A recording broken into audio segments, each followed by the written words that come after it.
Alors, je vous présente Delphine de Maison, qui a créé un cabinet de coaching qui s'appelle Catalyse, mais surtout, elle vient d'avoir 45 ans la semaine dernière, elle est maman de 2 enfants et elle a travaillé chez, ça fait un petit peu rêver quand même parce qu'on a le droit d'être féministe et avoir un côté girly, YSL, donc Yves Saint Laurent, Guerlain et Chanel, où elle a été en charge du marketing notamment, mais aussi des RH. Et elle a tout quitté pour monter un cabinet de coaching de personnes qui travaillent dans la santé et surtout les soignants, mais pas que, aussi les gens qui travaillent dans l'administration. Donc, Et je vais essayer, j'inaugure. Donc, merci déjà, mesdames, pour cette occasion. Donc, un atelier dédié au leadership au féminin en un quart d'heure de présentation. Au risque de décevoir, il ne va pas y avoir de baguette magique. Voilà, on évolue, vous évoluez dans un monde où la femme en blouse au lit du patient n'est pas le chef de service, hein. Dans un monde où la femme qui tape du poing sur la table et fait preuve de charisme a, excusez-moi, des couilles. Un monde où une femme qui a un poste de dirigeant a sûrement couché pour y arriver. Donc voilà. Je ne vais pas refaire l'historique, mais en France, les femmes, elles ont obtenu le droit de vote en 44. Donc, on n'a qu'un quart d'heure, mais les femmes, en gros, elles n'ont jamais eu le droit au chapitre.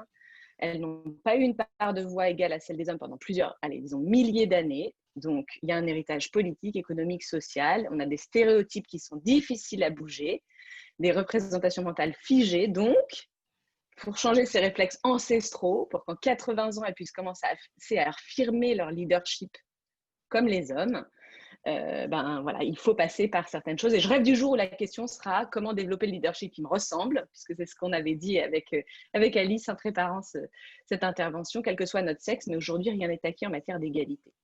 Donc voilà, je ne vais pas rentrer dans le débat des attributs féminins du leadership qui sont l'empathie, la bienveillance, la coopération, parce que je connais tout autant d'hommes, et je regarde ceux qui sont là, mais qui le sont aussi, mais je connais aussi beaucoup de femmes trop assertives, des hommes trop émotifs, je connais plein de femmes qui ne sont pas du tout empathiques, etc.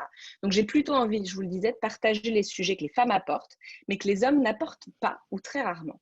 Parce que finalement, nous, les femmes, on est les seules à avoir entre les mains la capacité de prendre conscience de ces a priori pour s'en détacher. Parce que si on veut se détacher de ces a priori, il faut d'abord en prendre conscience. Et donc, vraiment, l'ambition, c'est de partager les témoignages et les problématiques. Et le premier dont je voudrais parler rapidement, c'est le quota de femmes. Celles qui étaient au café, l'excellent café gourmand de femmes de santé la semaine dernière ont entendu Anne Rubinstein en parler. Mais moi, je vois beaucoup de femmes qui viennent me voir et qui disent, voilà, je n'ai pas envie d'avoir une nomination au rabais, d'avoir un poste au rabais, d'être le quota de femmes, pour peu qu'elles soient aussi, qu'elles cumulent d'autres minorités. Voilà. Mais moi, je dis, oui, moi aussi, j'aimerais bien qu'il n'y ait pas l'idée du quota de femmes et que l'idée qu'on n'ait plus jamais l'impression d'avoir un poste parce qu'on est une femme, parce qu'on est noire ou parce qu'on est handicapé. Mais s'il faut des quotas pour faire bouger tant d'années de décalage que j'énonçais en introduction, eh bien, on prend le quota.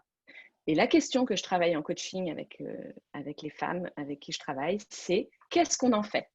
L'opportunité de faire bouger les choses, l'opportunité de devenir un rôle modèle. Et je vais en parler parce qu'il y a peu de rôles modèles, des vrais rôles modèles inspirants. Il y en a des femmes dirigeantes, mais est-ce qu'elles ont vraiment le leadership que vous voudriez avoir? Est-ce qu'elles n'ont pas emprunté beaucoup de codes au leadership masculin? Et puis, il n'y en a pas assez, et particulièrement dans la santé, des rôles modèles à qui se référer. Et donc, voilà, quand je vais essayer à chaque fois de vous donner un exemple, mais j'accompagne une PH qui veut devenir PUPH. Son sujet de coaching, c'est mieux s'organiser pour devenir PUPH. Et elle me dit tout le temps, mais je ne veux pas de ce poste de cette nomination au rabais. Et on déplace le propos en disant, OK, mais qu'est-ce que tu vas faire? Qu'est-ce qui ne se ferait pas si tu n'accédais pas à ce poste? Qu'est-ce que tu vas apporter à ce poste? Et c'est ça qui est vraiment important pour mettre un peu dans le placard l'idée qu'on a le poste au rabais. Ben non, on l'a et maintenant, qu'est-ce qu'on en fait? Ça, vraiment, oui. Delphine, je vais te poser une question pour faire. Donc, on a compris qu'il faut qu'on n'a pas trop le choix d'avoir ce poste au rabais parfois, mais qu'en fait, on va y apporter peut-être plus que quelqu'un d'autre. Le syndrome de l'imposteur, du coup, c'est ça un peu qui se passe, non? Est-ce que c'est vraiment quelque chose de féminin, le syndrome de l'imposteur, de se dire, bah, alors soit je l'ai au rabais, alors on se dévalorise, soit on se dit, est-ce que je vais être capable d'y arriver? Oui. Eh bien, le syndrome de l'imposteur, c'est le deuxième gros sujet. Il est lié à la confiance en soi, évidemment. Il est vaste. On ne va pas tout traiter en coaching non plus. Moi, j'invite parfois mes coachés à aller traiter leur syndrome de l'imposteur en thérapie également. et il est exclusivité des femmes. Beaucoup d'hommes ont aussi un déficit de confiance en eux. Et ce qui est flagrant chez les femmes qu'on accompagne, c'est le côté ça va se savoir que je ne sais pas faire. J'ai eu un coup de chance, ils ne savent pas vraiment qui je suis et ils vont le découvrir. Et ça, c'est assez flagrant parce que ce n'est pas anecdotique les gens qui me disent ça. Les gens qui me disent je ne suis pas capable. Et donc, quand je dis ben oui, mais vous avez été nommé à ce poste-là. Oui, mais j'ai eu de la chance. Tout le monde a eu de la chance à un moment d'être nommé à un poste. Mais chez les femmes, c'est assez flagrant que cette chance d'avoir été au bon endroit au bon moment n'est pas du tout corrélée avec les bonnes compétences. Et voilà. Et une des premières raisons, et se rejoint le point d'avant, c'est le manque de rôle modèle aussi. Ça renforce ce premier point sur les quotas, les personnes à qui se référer. Et ce syndrome témoigne de l'insécurité des femmes dans le milieu professionnel, mais aussi de leur manque de reconnaissance. Et alors là, je vais vous donner quelques tips qui va aider à faire diminuer ce vilain syndrome, mais pour parler aussi de la reconnaissance. La reconnaissance, il y en a trois. Il y a celle que vous recevez de l'extérieur, celle que vous vous donnez. Et je dis qu'il y en a trois parce que le pire, c'est l'absence de reconnaissance. Donc, quand vous n'en avez pas de l'extérieur, il faut s'en donner, il faut cultiver cette économie de la reconnaissance. Donc, le premier type, c'est cultiver la Wonder Woman qui repose en vous. Donc, voilà, ça, ceci dit, c'est facile, mais l'une des principales influences qu'on peut contrôler, nous, les femmes et tout le monde, c'est la voix intérieure qu'on choisit d'écouter. Et on a tous une petite voix intérieure, constamment prêt à nous dire ce qu'on fait mal ou ce qui fait qu'on échoue. Mais on peut aussi cultiver la voix encourageante qui nous rappelle nos accomplissements, les défis qu'on a surmontés. Et donc, la première étape consiste à remarquer quand cette petite voix intérieure se présente, qu'est-ce qu'elle a à dire. Et au lieu de croire tout ce qu'elle vous dit, examinez ce qu'elle a quelque chose d'utile dans son message, ou alors choisissez de ne pas l'écouter. Et les femmes sont très douées pour dire à leur meilleure amie, dans la même situation, de les encourager, etc. Ben, dites-le vous, à vous. Qu'est-ce que vous diriez à votre meilleure amie? Mettez-vous à l'extérieur. Vous avez un super gros enjeu qui s'annonce. Je suis sûre qu'à votre meilleure amie, vous lui diriez plein de choses que vous ne vous dites pas à vous. Alors, vous semblez bête de vous les dire à vous, mais ça, c'est la reconnaissance interne que vous vous donnez et ça fonctionne. Et ensuite, je vais vous faire rire, mais vous pouvez incarner aussi physiquement votre Wonder Woman. Ça s'appelle des power poses. Et les power poses, ça marche. 5 minutes de pause dans la position de puissance, avant une intervention, avant une prise de parole importante, etc. Envoie le message à votre cerveau, vous êtes en maîtrise et en puissance. Donc, toutes mes coachées me regardent comme une folle quand je parle des power poses. Je les invite à essayer, elles ne sont pas déçues. Mains sur les hanches, jambes écart bassin, plexus et regard vers le haut. C'est la position physique de Wonder Woman. Voilà, il faut l'essayer, il faut l'incarner physiquement quelques minutes avant et ça fonctionne. Je vous parlerai un jour de la power pose des hommes qui n'est évidemment pas la même. Ensuite, passer à l'action. Une autre stratégie efficace pour renforcer sa confiance en soi, puisque le syndrome de l'imposteur, c'est la confiance, c'est de passer à l'action, se mettre au défi d'avoir quelques petites conversations compliquées, des négociations, d'interagir avec des personnes hiérarchiquement importantes, de partager ses opinions. Voilà.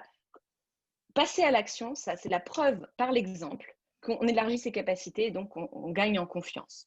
Parce que je vous le disais, les femmes, elles ont tendance à croire qu'elles ne méritent pas leur place.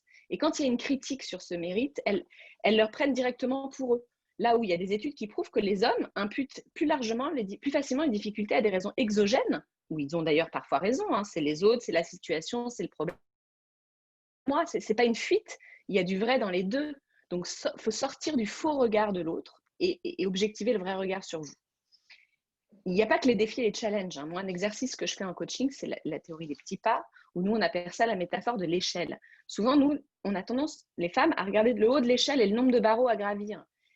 Moi, je dis qu'on se concentre sur le premier barreau, plutôt que de voir la taille en entier. Le premier barreau, sans perdre de vue le but ultime, parce que c'est la force des femmes d'arriver à avoir une vision globale. Mais ok, c'est quoi mon premier barreau et qu'est-ce qui se passe quand je l'ai monté? Tout ça, en troisième point, abandonnant le besoin d'être parfaite. Alors, je vais vous dire encore un truc que vous savez, hein, les hommes sous-qualifiés, sous-préparés réfléchissent moins avant d'agir. En revanche, les femmes surqualifiées, trop préparées, se retiennent encore d'agir parce qu'elles se disent qu'elles ne sont pas capables. Donc, elles se sentent en confiance que quand elles sont parfaites. Et le problème du perfectionnisme, c'est qu'il est impossible à atteindre. Donc, on s'enferme inutilement. Donc, pour se convaincre, comme le barreau de l'échelle, il faut essayer. Alors, moi, j'appelle ça en coaching mon quick and dirty. Est-ce qu'on peut faire vite et pas très bien, mais on voit ce que ça fait. On l'a quand même fait, on en parle et on regarde les effets. Qu'est-ce que ça fait? Est-ce que c'est possible? Voilà. Et ce qui souvent nous bloque, c'est la première étape. C'est cette première étape. Et j'utilise pour finir sur ce syndrome d'imposteur, j'utilise une méthode, un outil mental assez simple avec mes coachés. Dès que j'ai une réflexion qui tourne en boucle sur je ne suis pas capable, l'autre pense que je ne suis pas capable, je ne vais pas y arriver, je dis ok, il y a 2 trucs. 1, c'est un élément de réalité, ou 2, c'est un élément qui envahit mon monde intérieur. Si c'est réel, on le traite. Mon boss ne m'aime pas, il ne peut pas me blairer. Ok, c'est vrai, il y a un problème de relationnel, on travaille cette problématique relationnelle. Si c'est mon boss, je l'ai vu avec une interne, hein, une ancienne interne avec son ancien chef de service, elle est chef de service maintenant, lui il est toujours dans les parages et elle se dit, il me traite comme une interne. C'est vrai ou c'est pas vrai? Et c'est pas vrai, c'est que ça envahit mon monde intérieur. Alors on le parque mentalement. Et soit on le travaille avec son psy, soit on essaie de l'oublier. Mais on fait cette mécanique à chaque fois qu'il y a quelque chose qui arrive comme ça et on se dit, ok, où est-ce que je le mets? Dans quelle case je le mets pour que ça arrête de venir me polluer? Merci. Moi, j'ai une question. Il y a quand même un plafond de verre qui existe et on voit souvent les femmes qui ont réussi, surtout de la génération, je sais pas, la mienne ou même celle d'avant. Pour réussir, elles ont sacrifié le bain de leurs enfants le soir. Voilà. Et beaucoup, et c'est la rumeur. C'est-à-dire que c'est de dire, les papas aussi peuvent donner le bain aux enfants. Mais on peut aussi avoir envie de donner le bain à ses enfants le soir, d'être une mère qui donne le bain à ses enfants et d'être numéro 1 d'une boîte ou leader d'un service. Donc ma question, c'est ça. Est-ce que je peux être un leader et donner le bain à mes enfants le soir? Enfin, les miens, ils sont grands maintenant, hein, mais bon. Alors oui, ça c'est, en réfléchissant dans la préparation, je me suis dit, je n'ai aucun homme qui m'a jamais apporté en coaching le sujet vie pro, vie perso. Aucun, 0. Donc, c'est dommage. Alors, j'ai quelques jeunes internes avec qui on travaille, qui commencent à en parler. Alors, ils ne parlent pas du bain de leurs enfants, plutôt boire des coups avec leurs potes. Mais voilà, les façons d'aborder le sujet sont vastes et on travaille très souvent en coaching ce sujet.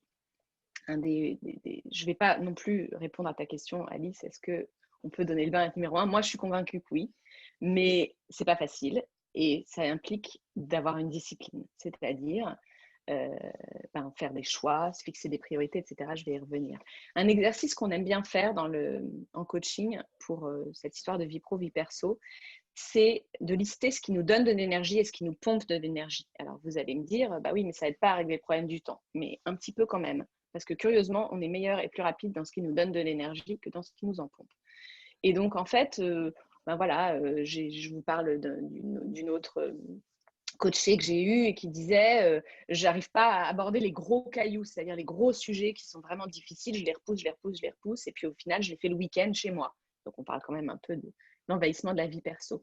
Et on s'est rendu compte en listant ce qui lui pompait de l'énergie et ce qui lui donnait de l'énergie, qu'elle préférait co-construire que réfléchir seule. Et donc, elle a finalement organisé des moments de partage avec les juniors dans ses équipes pour que non seulement ça les faisait grandir, pour eux, ils comprenaient comment réfléchir sur ce genre de problématique, mais elle, ça lui donnait tellement d'énergie qu'elle réfléchissait beaucoup plus vite, elle construisait beaucoup plus vite, et surtout, elle ne le faisait plus toute seule chez elle le dimanche. Donc, je dirais que sur la vie pro, vie perso, il y a d'abord savoir ce qu'on veut et fixer ses priorités. Et chaque décision doit passer à travers ce filtre.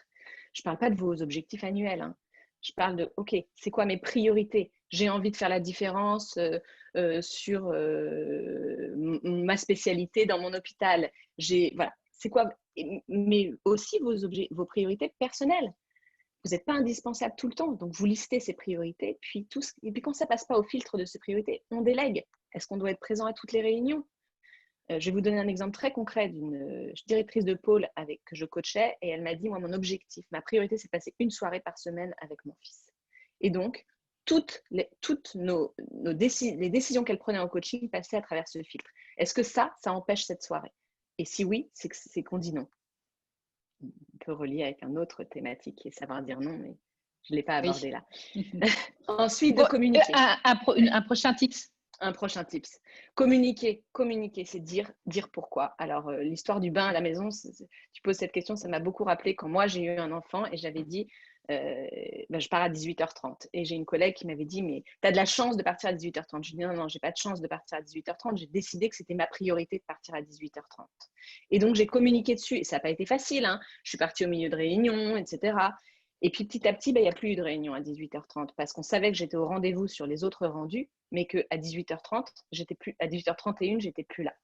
Et donc, c'est pas facile, mais en fait, d'assumer le fait que ils peuvent avoir confiance en vous sur tous les autres sujets. Vous êtes au rendez-vous toutes les autres fois, mais vous êtes clair.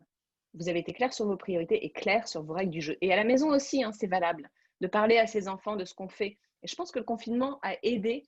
Moi, j'ai eu le retour de certaines de nos coachés, pas mal des enfants, un peu plus grands bien sûr, mais à réaliser ce que c'était pour leurs parents de bosser. Et d'en parler, c'est important aussi pour qu'ils se rendent compte que votre boulot n'est pas prioritaire sur eux, mais que vous avez tout un tas d'autres priorités. Et du coup, ça vous aide à ne pas culpabiliser. Et c'est ça le point. Et vous définissez, je vois, j'étais sûre que je tiendrais un quart d'heure et je suis à 16 minutes, donc je continue, mais juste un ou deux derniers tips, c'est définissez les limites à ne pas franchir. Ça, c'est important. Parce qu'il faut que vous ayez cette sonnette d'alarme. Il n'y a pas une bonne façon de faire, c'est la façon qui vous convient. Mais la plage horaire de déconnexion, je dépose le portable, peu importe, c'est ce qui vous convient à vous. Moi, je ne donne pas de leçons là-dessus. Par exemple, avec une directrice de CH que j'accompagne, elle a besoin de travailler le week-end pour se sentir sereine pendant la semaine. C'est comme ça, elle a besoin. Et pour ne pas culpabiliser, elle a mis en place avec son mari que lui s'occupait des enfants pour faire une activité qui ne l'intéressait pas du tout. En l'occurrence, je crois que c'est du hand, pendant 2 heures. Et du coup, elle bosse pendant ces 2 heures-là et elle ne culpabilise pas parce qu'elle n'est pas en train de ne pas s'occuper de ses enfants. Ils font autre chose qui est super bien pour eux aussi. Donc, elle s'est organisée là-dessus. Et je vais terminer par penser à vous. Parce que, surtout en ce moment, on accompagne trop de gens en burn-out, surtout dans le contexte actuel. Donc, les agents stressants sont super nombreux, se répercutent inévitablement sur votre bien-être et donc sur votre vie perso. Donc, je vais vous dire un truc qui fait hurler mes coachés, respirez. Respirez pour de vrai, main sur votre ventre, sentez-vous, respirez. Alors, moi, je ne sais pas faire de la méditation, je ne suis pas bonne là-dessus, mais en revanche, s'écouter, respirer, admirer des choses autour de vous si vous habitez dans une belle ville ou une belle campagne, ça aère votre cerveau. Et aérer votre cerveau, c'est hyper important pour justement s'occuper de soi. Voilà. Bah, écoute, merci beaucoup. Je vais essayer de faire un petit résumé et tu peux me taper sur les doigts. Et je vous cède la parole à toutes ensuite pour vos questions. Donc, la première chose, c'est voilà les phrases clés que j'ai retenues. Hein. Qu'est-ce que je vais apporter au poste que je vais avoir pour éviter justement de ne pas se sentir légitime et voilà. Faut que j'arrête d'être… on vit dans un environnement où il manque de rôle modèle féminin. Donc, c'est à nous, femmes de santé, de nous y mettre, hein, les filles. Il faut que je me place en position de Wonder Woman et aussi que je regarde ce que j'ai accompli et pas toujours de me dire tout ce que j'ai pas fait. Et puis, il faut que je m'encourage un peu moi-même. C'est-à-dire que si je manque de reconnaissance à l'extérieur, j'ai le droit que ma petite voix soit un peu sympa avec moi et d'être ma meilleure copine au lieu d'être ma pire ennemie. Il faut que je passe à l'action aussi et que j'ose et que je fasse du quick and dirty ou du lean startup parfois. Ça, c'est pas forcément dirty derrière, mais c'est quick. Voilà. Donc, abandonner le besoin d'être parfait. Ensuite, lister mon énergie positive et mon énergie négative et essayer de faire en sorte que l'énergie négative soit abaissée, déléguée, réorganisée autrement pour que ça me coûte moins. Donc, vraiment savoir ce que je veux et ce que je ne veux pas. Avoir des règles du jeu claires auprès de mes collaborateurs et de ma famille. Surtout, ne pas culpabiliser. Ça, c'est encore un autre travail. Définir bien ses limites, ce qui nous convient à nous et les autres s'adapteront forcément puisqu'on sera mieux. Et évidemment, à la fin, penser un peu à nous de temps en temps.